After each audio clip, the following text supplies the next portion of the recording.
To my channel. तो पिछली video में मैंने आपको कुर्ती की मेजरमेंट आप कैसे ले सकते हैं बॉडी के साथ वो लेना सिखाया था और उसमें आपको कितनी लूजिंग ऐड करनी होती है सब कुछ उसमें बताया था। और आज इसी नाप के अकॉर्डिंग मैं आपको कुर्ती की कटिंग करना भी बताने वाली हूँ।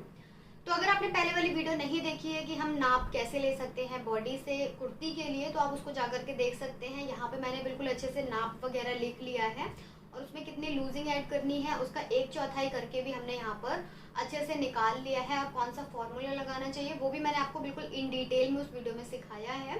सो अगर आपको आता है और आपको सूट की कटिंग देखनी है तो हम इसी नाप के अकॉर्डिंग आज हम कटिंग करने वाले हैं। देखिए, चेस्ट का जो नाप है वो है हमारे पास 36 इंच, वेस्ट है हमारे पास 30 इंच और हिप का जो साइज है वो है हमारे पास यहाँ पर 38 इंच। इसी के अकॉर्डिंग हम यहाँ पर आज कटिंग करने वाले हैं। तो देखिए, मैंने यहाँ पर कुर्ती बनाने के लिए 2 मीटर का ये कपड़ा ले लिया है। सबसे पहले इस कपड़े को आप खोल के बिछा लीजिए और कुर्ती का जो उल्टा वाला साइड है वो आपको ऊपर की तरफ रखना है। कुर्ती को देखिए हमने पहले अच्छे से बिल्कुल खोल लिया है पूरे कपड़े को। अब इसको देखिए, इसके जो खुले वाले साइड्स हैं वो आप इस तरीके से मिला लीजिए। क्योंकि इस कपड़े का अर्ज बहुत ज़्यादा है तो हम अपना कपड़ा 4 फोल्ड में रखते हुए कटिंग करेंगे। अगर आप कढ़ाई वाला सूट या फिर प्रिंटेड सूट कोई कटिंग कर रहे हैं तो आप उसको अलग अलग अपने फ्रंट पार्ट और बैक पार्ट अलग कट करें, बट यहाँ पर हम अपने फ्रंट और बैक पार्ट दोनों एक साथ कट करेंगे। तो देखिए, अभी जो हमारा ये खुला वाला पार्ट है वो हमारी साइड की तरफ है। अभी हमने एक बार फोल्ड कर लिया है अपने कपड़े को। अब एक बार दोबारा से आपको इसे इस तरीके से फोल्ड करना है तो आपका जो पूरा कपड़ा है वो कुछ इस तरीके से आ जाएगा। और ये कपड़ा हमारा देखें अब 4 फोल्ड में हो जाएगा, 1 2 3 और ये 4। तो इस तरीके से ये 4 तहों में आपका कपड़ा होना चाहिए और बीच में कोई भी सिलवटें कोई भी सिकुड़न ना रहे। इसको बिल्कुल साफ करके बिल्कुल अच्छी तरीके से बिछा लीजिए। कपड़े को देखिए हमने बिल्कुल अच्छे से बिछा लिया है और अभी ये हमारे पास 4 तहों में कपड़ा होना चाहिए। देखें, 1 2 और ये 3 4। तो इस तरीके से हमारे 4 तहों में ये कपड़ा है जिससे कि हमारा फ्रंट और बैक पार्ट एक साथ निकल जाएगा। अब सबसे पहले देखिए, ऊपर वाली साइड से हमारा ये कपड़ा जो है वो थोड़ा सा आड़ा आ रहा है तो आप एक सीधा स्केल ले लीजिए और यहाँ पर एक बिल्कुल सीधा निशान बना लीजिए जिससे कि जो भी हम निशान लगाएं अपनी कुर्ती के लिए वो बिल्कुल ठीक और बिल्कुल सीधे लगे। अब देखिए, जो हमने अपनी लंबाई रखी थी अपनी कुर्ते की वो यहाँ पर रखी थी हमने 40 इंच। तो यहाँ पर लंबाई के लिए हम निशान लगाएंगे। तो बिल्कुल इसी निशान से आपको 40 इंच की लंबाई के लिए निशान लगाना है।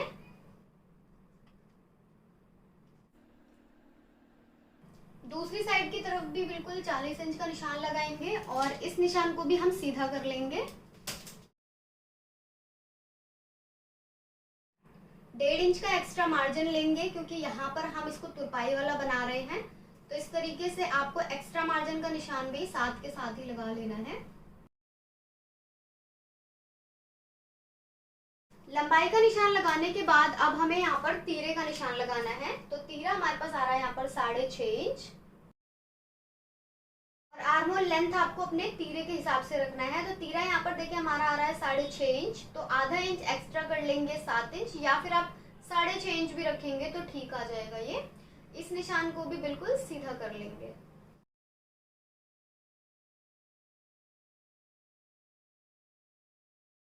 ऊपर से 13.5 इंच पर हम अपनी कमर के लिए निशान लगाएंगे और ऊपर से 19.5 या फिर 20 इंच पर हम अपनी वेस्ट हिप के लिए निशान लगाएंगे।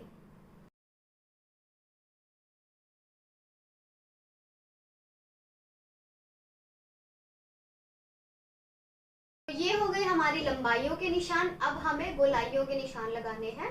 चेस्ट हमारा आ रहा था यहाँ पर 9 इंच, वेस्ट का हमने 1/4 भाग निकाला था 7.5 इंच। आपका जो भी चेस्ट वेस्ट और हिप है आपको उसका 1/4 भाग निकालना है और ये आ रहा है हमारा करीब 9.5 इंच। अब इन निशानों को हम आपस में मिला देंगे।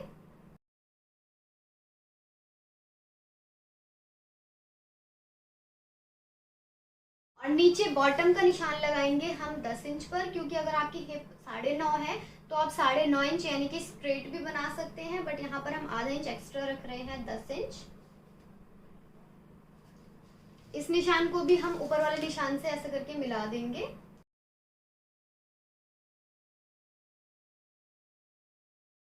अब एक चीज आपको यहाँ पर ध्यान देना है कि हमने जब अपना नाप लिया था तो हमने अपर चेस्ट और लोअर चेस्ट दोनों के ही नाप लिए थे। तो इसमें हमारा 1 इंच का करीब यहाँ पर डिफरेंस आ रहा था हमारी अपर चेस्ट से और लोअर चेस्ट के बीच में। तो यहाँ पर आपको क्या करना होता है, हम 2 निशान क्यों लेते हैं, क्योंकि काफी बार आपने देखा होगा कि बहुत सारे लोगों का ना इस साइड से इस तरीके से बाहर की तरफ कपड़ा निकला होता है और आर्म होल की साइड की तरफ फिटिंग नहीं आ पाती है अच्छे से। तो इसके लिए आपको क्या करना होगा, यहाँ पर हम देखिए करीब आधा इंच अंदर की तरफ केवल जो आपने निशान लगाया आपके चेस्ट का वो हमने लोअर चेस्ट के अकॉर्डिंग लगाया था, क्योंकि काफी सारे लोग केवल एक ही निशान लेते हैं, अपने एक ही नाप लेते हैं अपने चेस्ट का, जो कि लोअर चेस्ट होता है। बट यहाँ पर हमें जो हमारी प्रॉब्लम आती है, यहाँ पर कपड़ा एक्स्ट्रा निकल जाता है, तो उसको आप कैसे ठीक कर सकते हैं, इसीलिए हम अपर चेस्ट का भी नाप लेते हैं। तो यहाँ पर आपको आधा इंच इस तरीके से कम करना है ऊपर वाली साइड से, केवल आर्म होल वाली साइड से, और इसको आपको देखें गुलाई करते हुए इस तरीके से हल्की हल्की गुलाई करते हुए ऊपर वाले पार्ट से ऐसे आपको मिला देना है। तो ये हमारा आधा इंच कम हो जाएगा।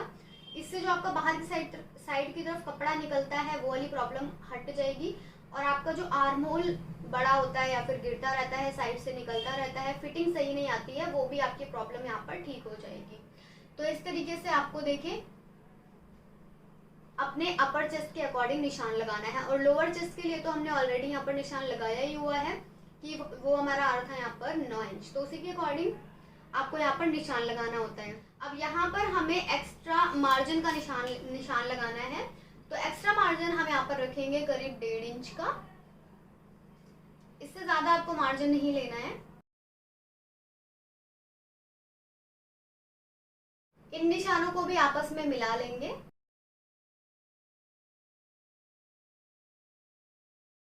अब यहाँ पर हम आर्म होल के लिए गुलाई देंगे, तो ध्यान रखिए कि हम अपना फ्रंट और बैक पार्ट दोनों एक साथ कटिंग कर रहे हैं, तो हमें अपने दोनों आर्म होल के लिए निशान लगाना होगा।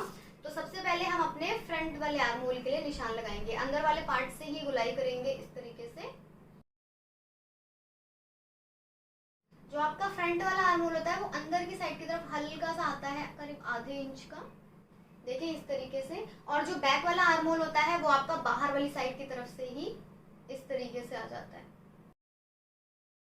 तो यहाँ पर आप देखेंगे जो हमारा फ्रंट वाला आर्म होल है वो 1 इंच के डिफरेंस पर है और बैक वाला करीब 1.5 इंच के डिफरेंस पर है। अब यहाँ पर हमें हल्का सा कंधा डाउन करना होता है, उसके लिए आपको अपने नेक की चौड़ाई के निशान लगाने हैं। तो ये हम लगाएंगे 3 इंच पर, और यहाँ से करीब आधे इंच का ही डिफरेंस देना है आपको, और इस तरीके से आपको कंधे अपने डाउन करने होते हैं। अब इसकी हमें कटिंग करनी है, तो ध्यान से आपको कटिंग करनी होगी। आपको अंदर वाला पार्ट नहीं कट करना, हमेशा बाहर वाला आर्म होल कट करना है, और इसको हमें इस तरीके से ले जा करके देखें नीचे साइड से ऐसे मिला देना है। बाकी हमें एज इट इज पूरी कटिंग करनी है, और इसमें हमें कुछ भी नहीं करना।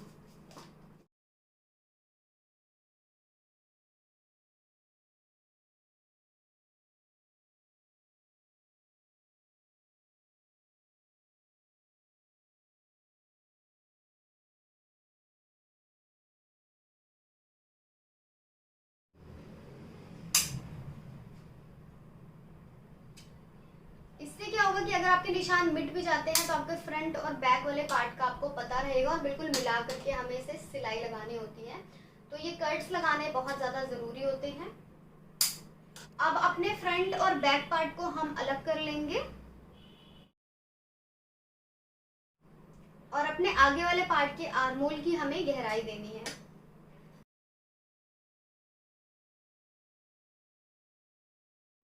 देखिए फ्रंट वाले आर्म होल की भी गहराई हो गई है। यहाँ पर मैंने नेक कटिंग करना आपको नहीं बताया है, क्योंकि यहाँ पर जो हम गला बनाएंगे वो बुकरम के साथ बनाएंगे, और इसमें मैंने आपको अभी स्लीव्स की कटिंग भी नहीं बताई है। नेक्स्ट वीडियो में मैं आपको स्लीव्स की कटिंग बताऊंगी, और उसके साथ कुर्ती की कटिंग भी बताऊंगी, दूसरा कोई साइज़ या फिर कोई हैवी साइज़ रखते हुए, जिससे कि आपको बिल्कुल अच्छे से समझ आ जाए, और उस कुर्ती की मैं आपको स्टिचिंग भी करके दिखाऊंगी। तो मिलते हैं फिर नेक्स्ट वीडियो में। यहाँ पर हमारे फ्रंट एंड बैक पार्ट अच्छे से बिल्कुल कटिंग हो गए हैं, और अगर आपको देखना है कि हम बुकरम से नेक कैसे बना सकते हैं तो वो भी मैंने अपनी बिगनर्स सीरीज़ में आप लोगों के साथ शेयर कर दिया है ऑलरेडी। आई होप कि आप लोगों को समझ आ रहा होगा और हेल्पफुल रह रहा होगा। इसके बाद मैं जानती हूँ कि काफ़ी सारे लोगों के बहुत सारे क्वेश्चंस होंगे, तो आप लोग कमेंट्स में पूछ सकते हैं मुझसे। तो यस गाइज, मिलती हूँ मैं नेक्स्ट वीडियो में, तब तक के लिए अपना ख्याल रखिएगा। बाय बाय, खुदा हाफिज़।